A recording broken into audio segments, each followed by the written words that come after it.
Hey everyone, Whiskey Joe here, back with another CRAS recap. Today I'm going over week 1 of cycle 2, and this week we went over live sound, digital audio, and some internship planning towards the end. Let's break it all down.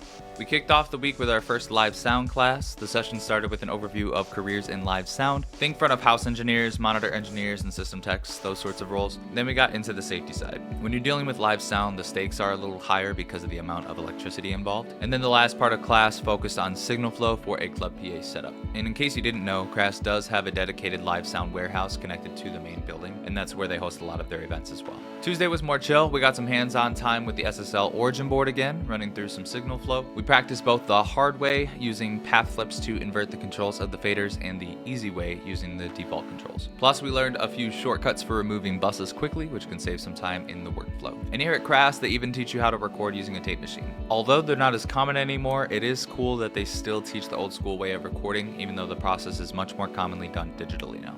Wednesday was Patch Bay Day. I'll be honest, I was lost for the majority of the lesson, but the instructor did warn us that it was going to be a lot to take in, and that it'll start to click once we get more hands-on time. It is a steep learning curve, but it's something you'll have to know if you plan to work in any higher level recording studios, or any studio that has a patch bay in general. Thursday, we switched gears to digital audio. We compared analog to digital and talked about the benefits of each. Some key topics were A to D and D to A converters, sample rates, bit depth, and dynamic resolution. We also touched on some other topics like dithering, quantization noise, and the Nyquist theorem.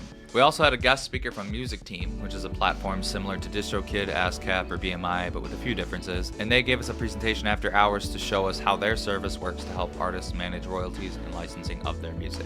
Friday started with an overview of CRAS internships. It's a big part of the program, and they help you get placed in the industry after your on-campus courses are complete. My internship will start around September, and I'm leaning towards Nashville right now, but that could change as I learn more. The second half of the day was with Mr. Bill Gibson, who took us on a journey through the history of music production and engineering. We started talking about how songs are often influenced by previous artists and sounds, like The Weeknd's song Take My Breath having a lot of resemblance with Michael Jackson's song Thriller.